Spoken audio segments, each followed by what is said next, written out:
Primeira carta de Paulo aos Tessalonicenses, dar continuidade ao que eu tenho falado às quartas-feiras aqui. E hoje nós vamos chegar numa fase da carta que é uma parte transitória da carta. É a transição, onde Paulo vai fechar uma parte, dando início a uma outra parte dessa carta, onde ele vai mostrar que para agradar a Deus é necessário que façamos alguma coisa, que haja um esforço por parte dos cristãos. Então, nós vamos ler o capítulo 3, verso 1 ao 13.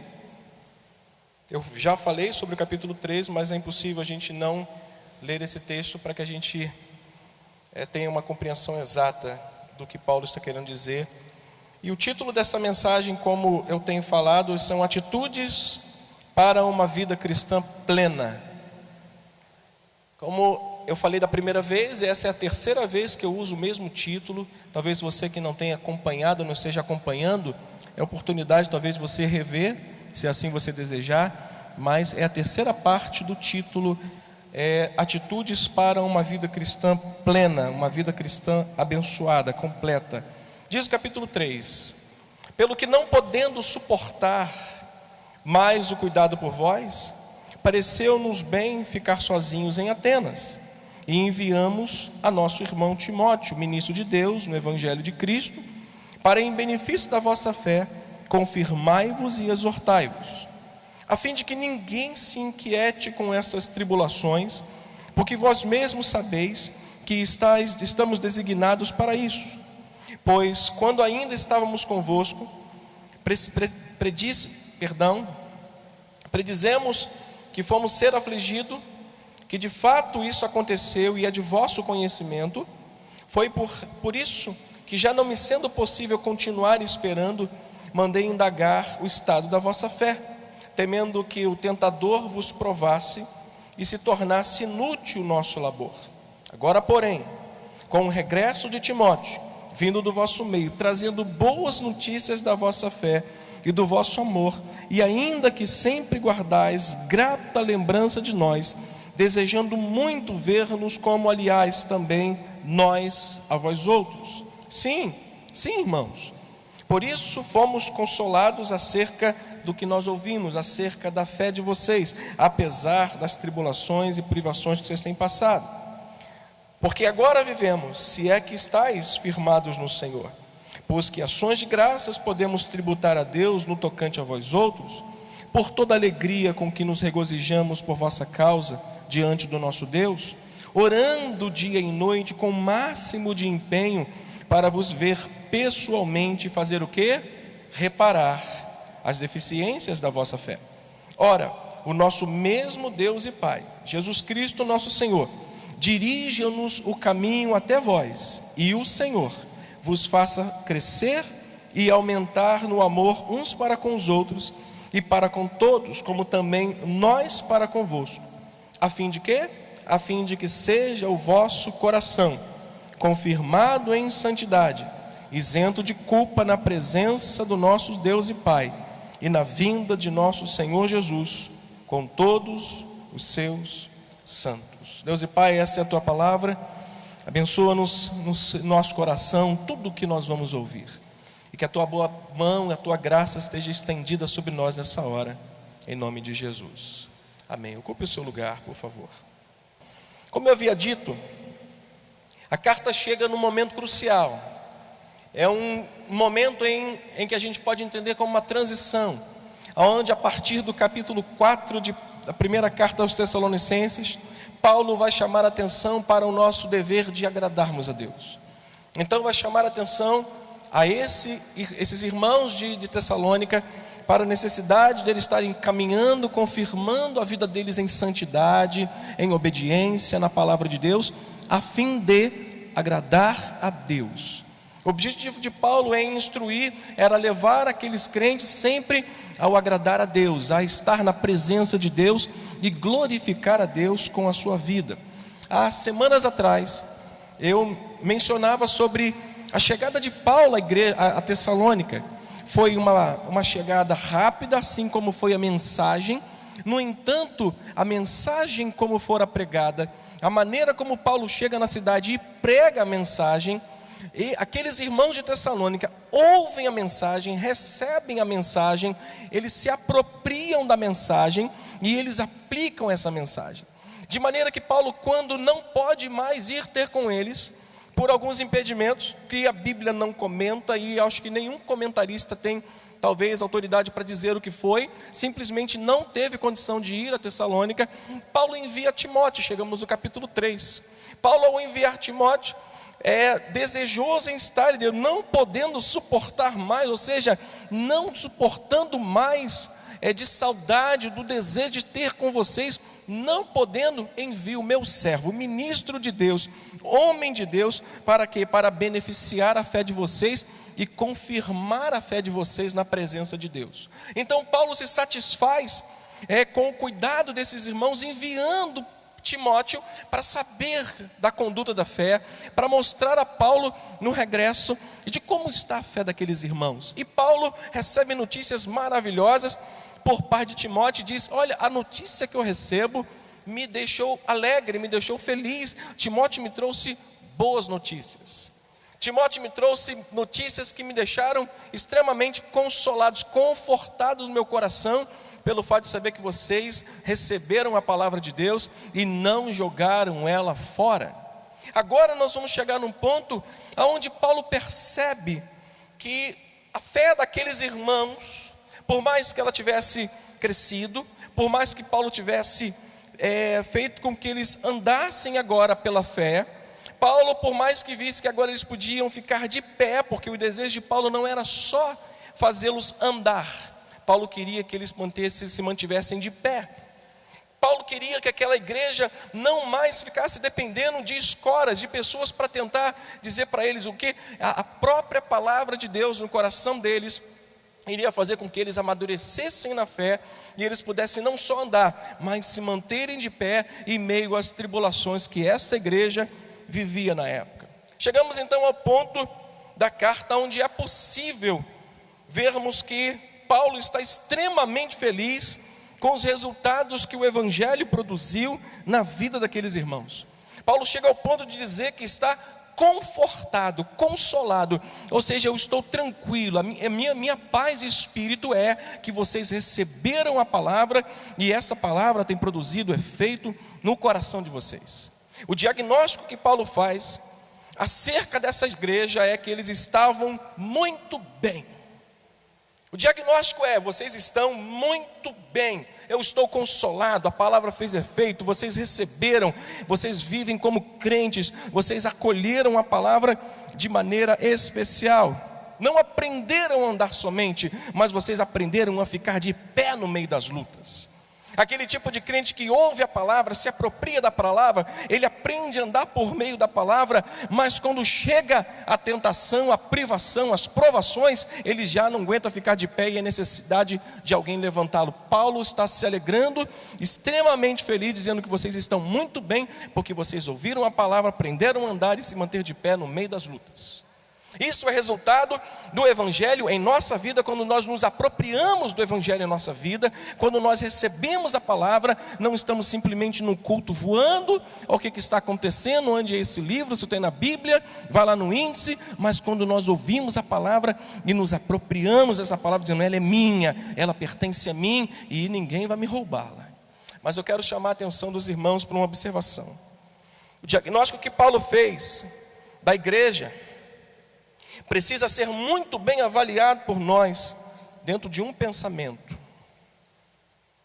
Precisamos avaliar a observação, o diagnóstico que Paulo faz, dizendo: essa igreja está bem, eu estou feliz porque vocês estão muito bem, vocês estão realmente vivendo o que a palavra de Deus disse para vocês, e vocês estão cumprindo ela.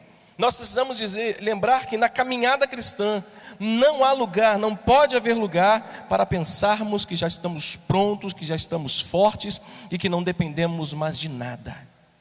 Diga comigo: nós dependemos da graça de Deus. O diagnóstico de Paulo à igreja não pode ser talvez levado em consideração a nossa vida sem esse pensamento, sem essa observação de que na caminhada cristã não pode haver lugar para pensarmos que nós já estamos prontos, porque nós não estamos prontos. Ninguém está pronto para receber uma palavra de adversidade, ninguém está pronto para receber um diagnóstico médico onde vai contrariar o seu coração. Ninguém está tão forte a ponto de pegar 30 anos de trabalho e alguém chega para você, passa lá no departamento pessoal, porque você vai ser mandado embora. Ninguém está pronto, ninguém está preparado para pegar um diagnóstico médico, ninguém está preparado para ouvir do marido e dizer: olha, estou indo embora de casa, não quero mais você. Ninguém está preparado. Por isso essa observação é fundamental. É fundamental porque na caminhada não pode haver lugar para o pensamento de que nós estamos sempre fortes e prontos para enfrentar quaisquer que sejam as dificuldades. Nós precisamos da graça de Deus. Filipenses 3,12, o apóstolo Paulo, ele chega ao ponto de dizer: olha, não que eu já tenha recebido ou alcançado alguma coisa, mais uma coisa eu faço, esquecendo-me das coisas que para trás ficam, ele faz, eu prossigo, eu vou à frente, eu caminho. Mas Paulo, ele reconhece a necessidade que ele tinha de se manter na graça de Deus. 1 Coríntios 10,12, o apóstolo Paulo recomenda que aquele, pois, que pensa estar em pé, veja que não caia.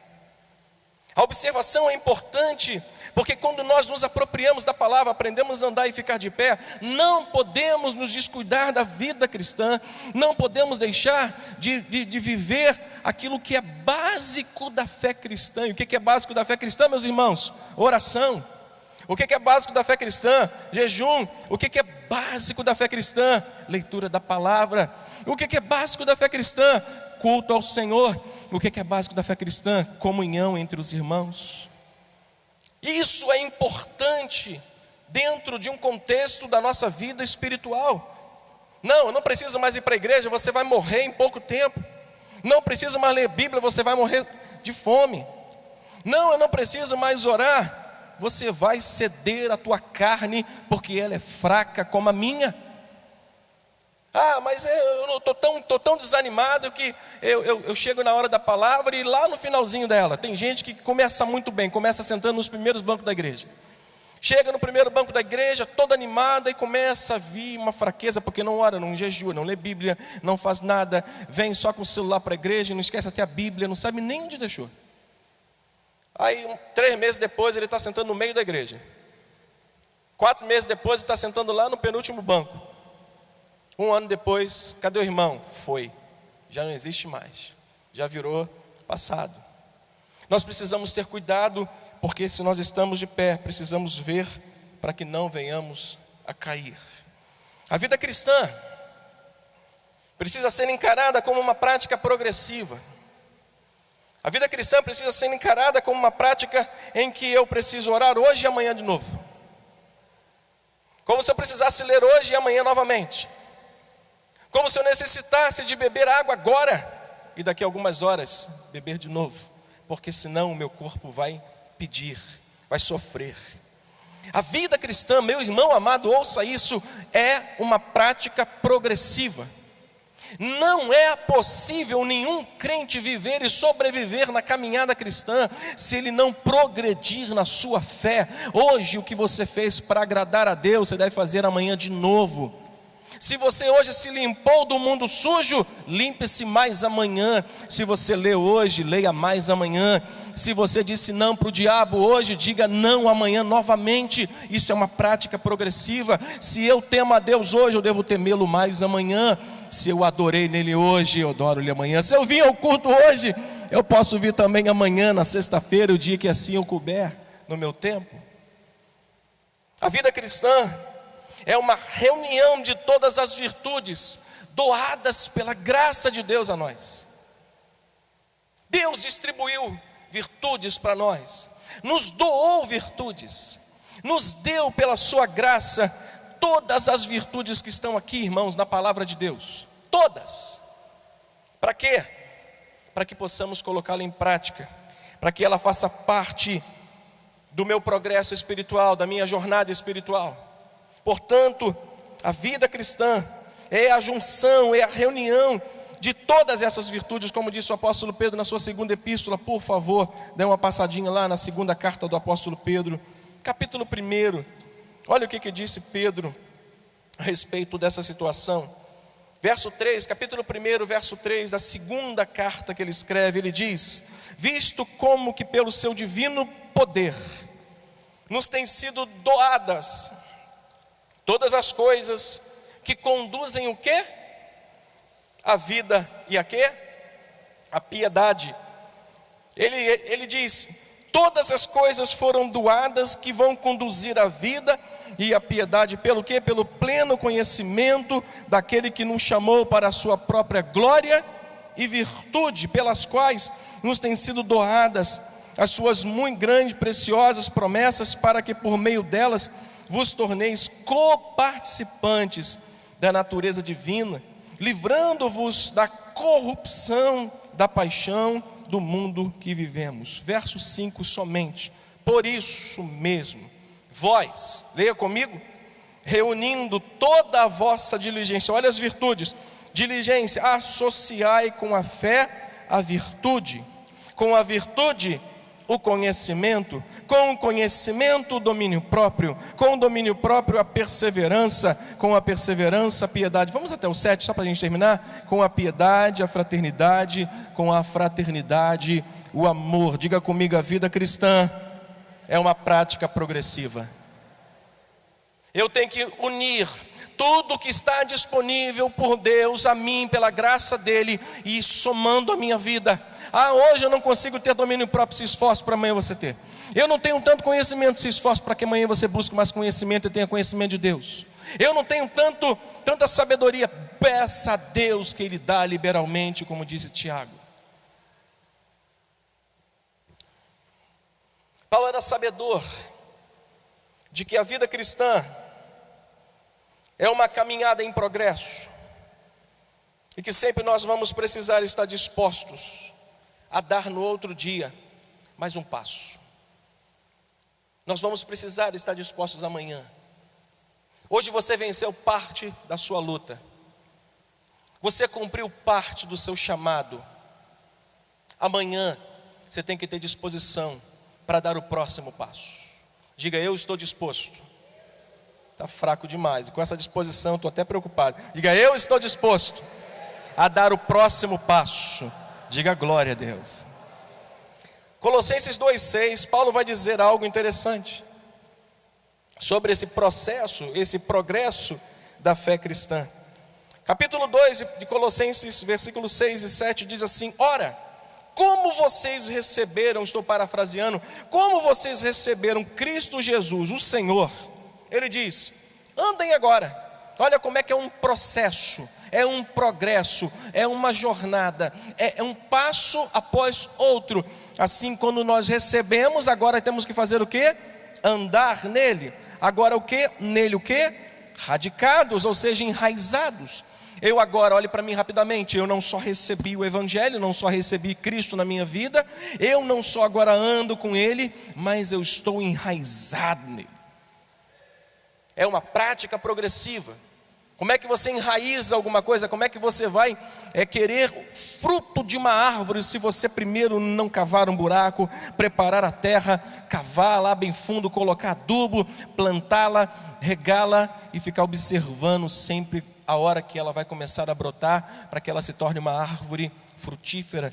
Assim a nossa vida, nós precisamos receber a Cristo, passar a andar com Ele, nos enraizar, mas Ele continua dizendo, e edificados, ou seja, levantados. Nós precisamos esperar que em Deus, andando com Ele, enraizados nele, Ele vai todas as vezes, todos os dias, nos levantar e vai fazer o seguinte no final: confirmar a nossa fé, como nós fomos instruídos e crescendo. O objetivo de Paulo com essa igreja, como ele estava feliz com a igreja, como ele estava satisfeito com o progresso dela, mas Paulo percebeu que naquela igreja haviam falhas na fé. Quantos aqui podem afirmar ou reconhecer que a sua fé tem falhas? Paulo tinha alegria com aquela igreja. Paulo estava consolado, ele diz: eu estou consolado quanto ao que eu recebi de Timóteo, mas eu oro, porque eu não posso estar aí. Paulo disse: eu não posso estar com vocês, algo me impede de estar aí, mas uma coisa eu faço, eu oro noite e dia. Noite e dia eu oro para ver-vos pessoalmente, mas se Deus não me quiser aí, eu oro para que Ele possa reparar as deficiências da fé de vocês. Ele possa arrumar, Ele possa ajustar a fé de vocês. Paulo sabia que por mais firmes, irmãos, que eles estivessem, tinham deficiências na sua fé que precisavam ser reparadas. Assim como eu e você agora denunciamos a nós mesmos, dizendo: nós temos deficiências na nossa fé, nós precisamos com essa afirmação dizer: eu preciso reparar aquilo que está na minha fé, de errado. Salmo 39, o salmo que nós lemos inicialmente, no versículo 5, 39, verso 5, na parte B, o salmista Davi vai dizer assim: o homem, por mais firme que ele esteja, por mais enraizado que ele esteja, por mais que esteja andando na presença de Deus, levantado, ele não passa de vaidade. Olha o cuidado que nós precisamos ter com a gente, com nós mesmos. Por mais firme que Davi diz, por mais firme que o homem esteja, ele não passa de um sopro.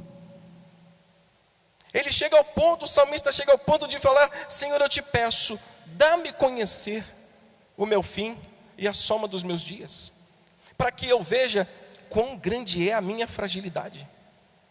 Nós precisamos nos avaliar, nós precisamos olhar para a nossa fé e dizer: nós precisamos reparar algumas arestas da nossa fé, da nossa caminhada, por mais firme que eu esteja. Como Paulo não podia estar com eles pessoalmente, Paulo cria que a sua oração, dia e noite, incessantemente, que a sua intercessão àquela igreja e a sua exortação fariam toda a diferença. Você pode dizer isso comigo? A minha oração. Aos que falaram, eu vou dar a chance para os que não falaram, diga: a minha oração faz toda a diferença. Depois nós vamos ver que a oração de Paulo fez toda a diferença.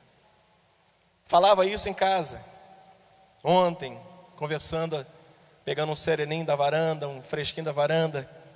Minha esposa dizia assim: a oração faz a diferença, porque 7 anos eu orei por você. 7 anos. E tem mulher que ora 1 ano e fala: não aguento mais. Mas também, né? Deus não dá uma cruz, né, maior do que você possa carregar, né? Porque de repente essa cruz é de maçaranduba, né? Ainda não está planada, não está lixada, ainda fica aqueles espinhos entrando aqui. Tem marido que é só Jesus, e eu não me considero melhor do que ninguém não, porque eu sei que foi difícil para ela.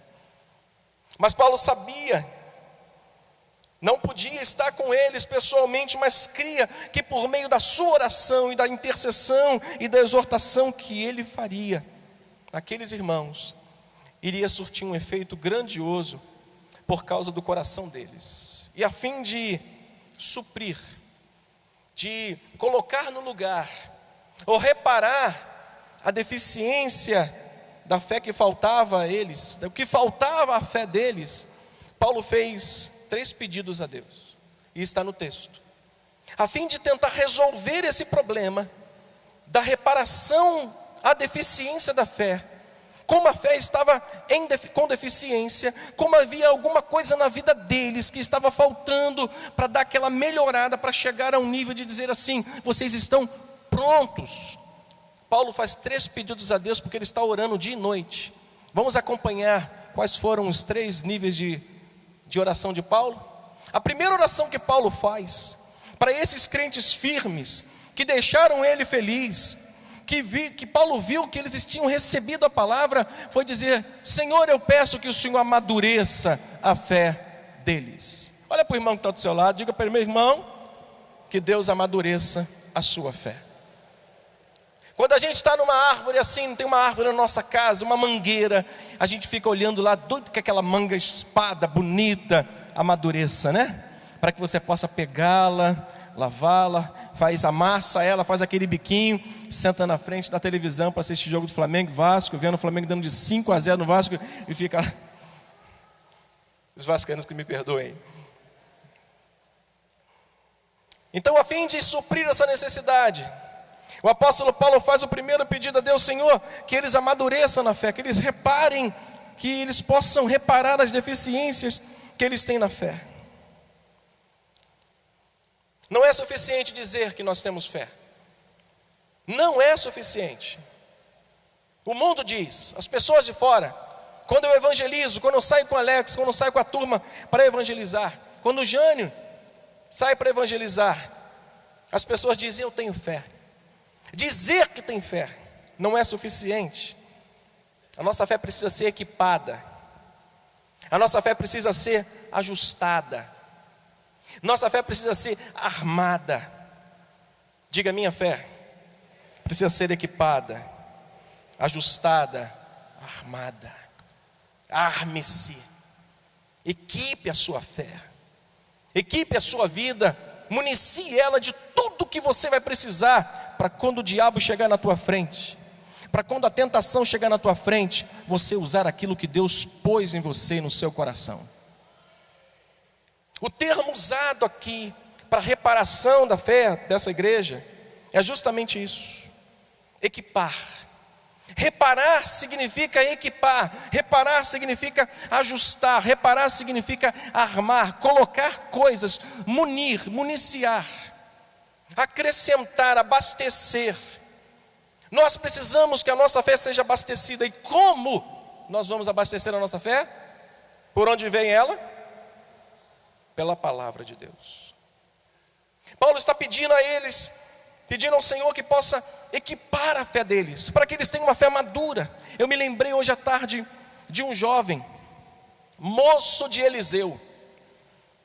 Eliseu, quando o rei da Síria estava preparando uma luta contra o povo, Deus estava revelando todos os planos do rei da Síria a Eliseu.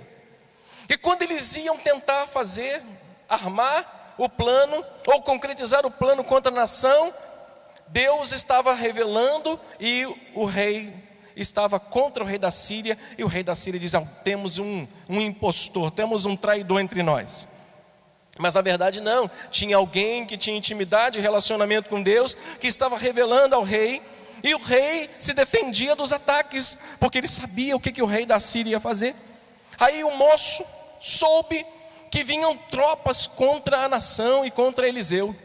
O moço do profeta Eliseu soube que tinha uma tropa vindo, e quando ele soube que a tropa estava vindo, ele entrou em desespero.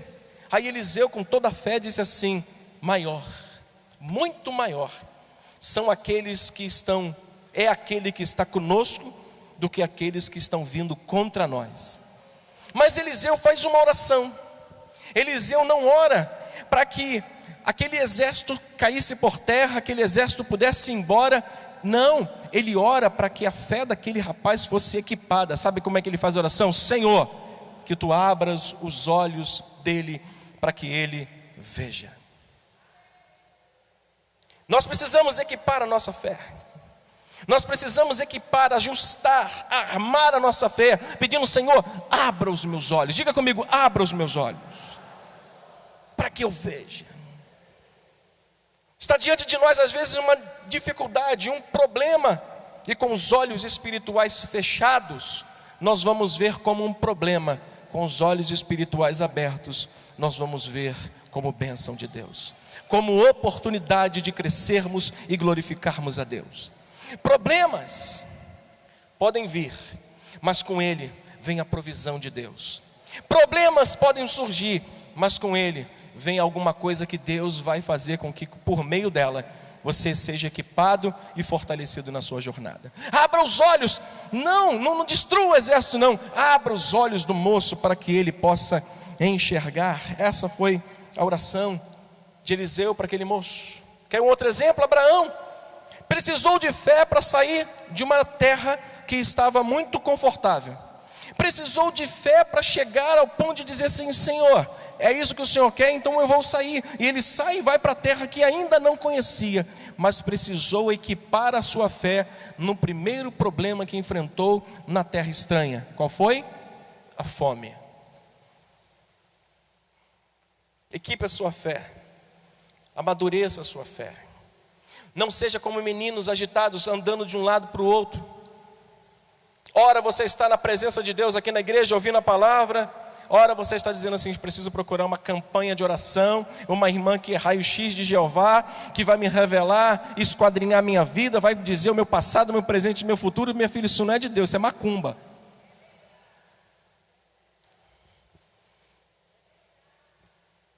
Nós não precisamos nem podemos ser pessoas mais agitadas, nós precisamos estar firmados, confirmados, amadurecidos, sabedores de que problemas na vida cristã são inerentes a esta vida cristã, e isso é para amadurecer a minha fé. Eu encontrei fome, Abraão saiu e encontrou fome, mas Deus equipou a fé de Abraão a cada passo que ele dava, irmãos. A cada passo que Abraão dava, Deus permitiu que ele passasse por experiências que o fez confiar no Senhor e crescer na sua fé. Qualquer situação que enfrentamos na caminhada é a oportunidade que temos para equipar a nossa fé para algo maior que Deus tem preparado para a nossa vida. Você entendeu? Você pode dizer amém? Cada problema, situação que enfrentamos na nossa caminhada é uma oportunidade que temos para equipar a nossa fé para algo maior que Deus tem determinado para a nossa vida. E ele faz a segunda oração. E a segunda oração, um lenço é para o olho, outro bem dividido, tudo embaçado, mas vou chegar lá. O segundo pedido de Paulo não é só para que eles amadureçam na fé, mas que eles cresçam no amor fraternal. Se tem um negócio chato de falar na pregação, é amor fraternal. Mas algo extremamente importante para a igreja. Hoje tem uma frase que todos estão usando: hashtag junto somos mais. Ixi, a frase que todos estão usando aí, hashtag juntos somos mais fortes. Já ouviu essa frase? O político tem usado direto por aí. Na televisão aparece sempre. O Jornal Nacional já passou isso. Juntos somos mais fortes. O mundo tem pregado essa palavra. Há séculos atrás, alguém já havia dito isso, por nome de Salomão. Lá em Eclesiastes capítulo 4, a partir do versículo 9, ele vai falar assim: 2 é melhor que 1.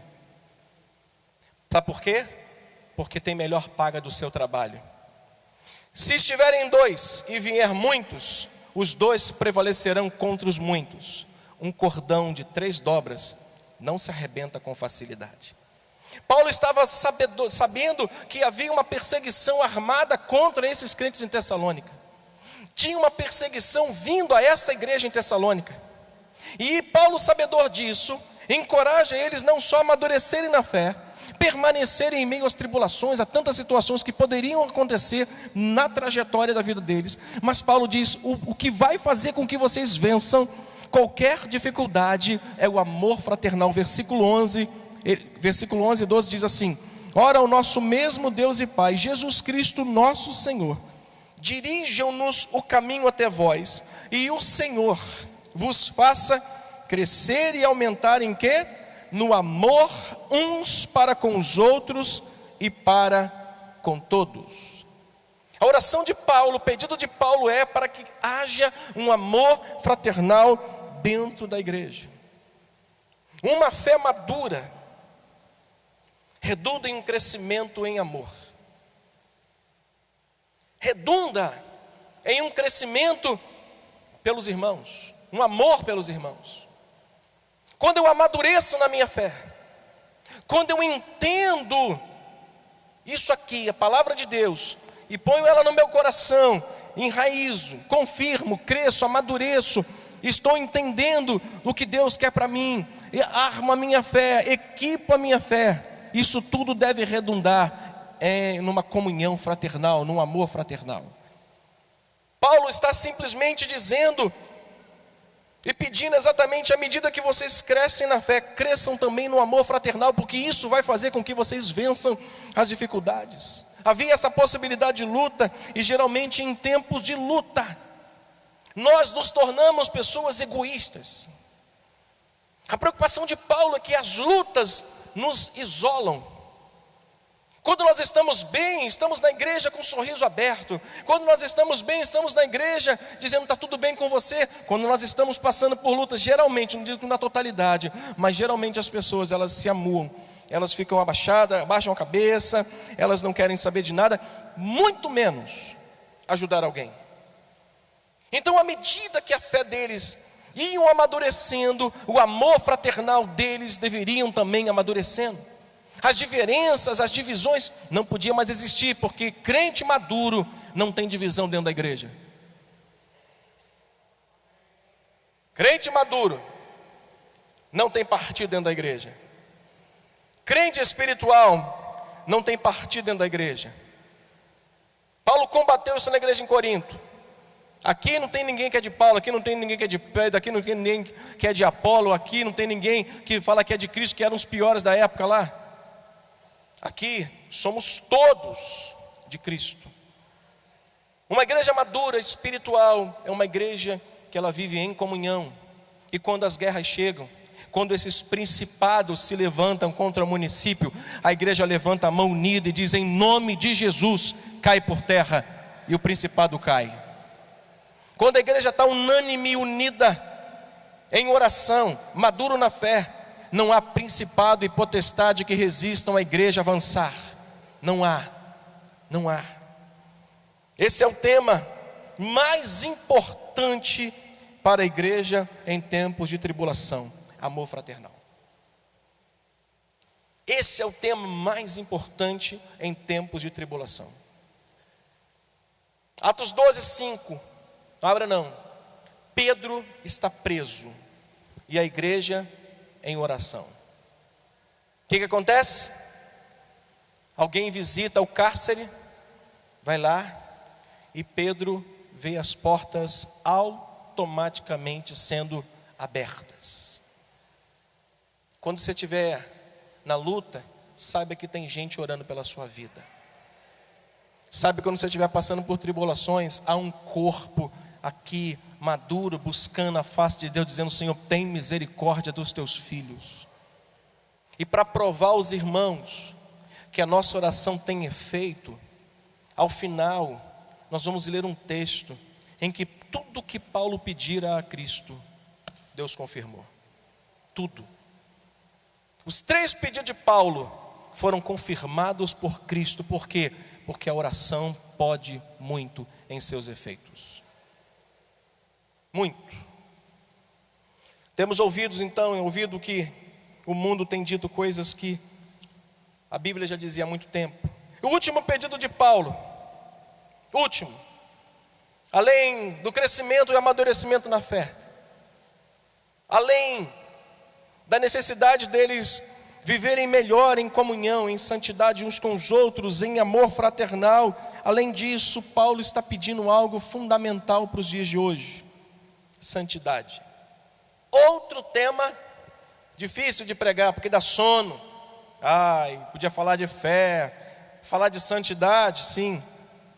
A certeza da volta de Cristo em sua glória. Ouça isso. Só os que têm certeza da volta de Jesus em glória precisa motivar você e o teu coração.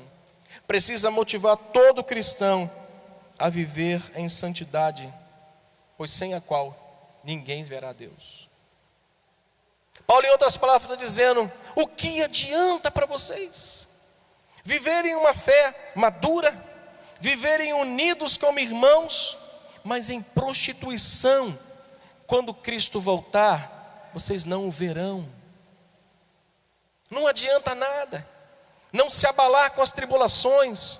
Não adianta nada chegar na igreja e beijar 580 pessoas, dizer eu te amo em Jesus Cristo, e quando sai da igreja, vive pior do que mundanos, vive pior do que pessoas do mundo. Paulo está preocupado em equipar essa igreja em ajustar a fé desta igreja de maneira que eles possam amadurecer na fé, viverem como irmãos e em santidade, porque sem a qual eles não veriam a Deus. Para Paulo, irmãos, esse era um tema tão importante, em que ele empenhava dia e noite a sua oração. Eu oro para que vocês amadureçam. Irmãos, uma igreja madura não dá trabalho para os seus pastores. Tem crente que aparece com cada uma, cheio de ideia na cabeça, mirabolante. Pastor, fui num congresso, recebi uma porção de Deus, o senhor precisa fazer isso, eu tenho que falar com o bispo tem que mudar aqui, fazer aquilo outro e tal. E esse irmão, ele tá tão bem, ele tá voando tão alto, que ele entra na igreja por cima dos bancos. Um sorriso aqui, 3 meses depois, fraco. Sabe por quê? Não enraiza a sua fé, fica atrás de boas mensagens, de comentários, de movimentos, mas não enraizam a sua vida. Nós pedimos a Deus que amadureça a fé dos irmãos. Não é porque a gente quer boa vida não, irmãos. Sabe por quê? Porque quando os irmãos são maduros, isso é resultado do evangelho que é pregado nesse púlpito e é recolhido pelos irmãos aí. E por fim, 2 Tessalonicenses, capítulo 1. Mais uma vez, Paulo orou por aquela igreja, e a oração faz toda a diferença, Mar. José, a oração faz toda a diferença. Diga comigo, a minha oração faz toda a diferença. Capítulo 1, versículo 3, leia comigo por gentileza. Irmãos, cumpre-nos dar o quê? Sempre graças a Deus, no tocante a vós outros, como é justo, pois a vossa fé cresce sobremaneira. Louvado seja o nome do Senhor. E o vosso mútuo amor de uns para com os outros vai aumentando, a tal ponto que nós mesmos nos gloriamos de vós nas igrejas de Deus, à vista da vossa constância e fé em todas as perseguições e nas tribulações que vocês estão enfrentando. A minha oração, a tua oração tem efeito para a glória de Deus. Paulo orou para que eles amadurecessem, vivessem unidos em santidade até a volta de Cristo, e Deus confirmou a oração de Paulo. É um texto que nos dá tão abrangente para a nossa vida, que nos faz aplicar em tantas áreas da nossa vida. Que Deus te abençoe nessa noite, te faça amadurecer na sua fé, te faça crescer no amor fraternal e te faça viver em santidade dia após dia. Vamos orar. Nosso Deus e Pai, se a tua palavra, eu te peço que ela seja acolhida pela tua igreja, pelo teu povo, de maneira que os resultados sejam vistos claramente, como fora visto por Paulo na igreja em Tessalônica. Que a fé desse povo aumente, que a santidade deles aumente, que o desejo, Senhor, e a expectativa pela volta de Cristo aumente, e que o amor fraternal na igreja nunca venha a cair em descrédito. Em nome e por amor de Cristo. Amém e amém. Quando você recebe essa palavra, diga: eu recebo. Que Deus te abençoe. Em nome de Jesus.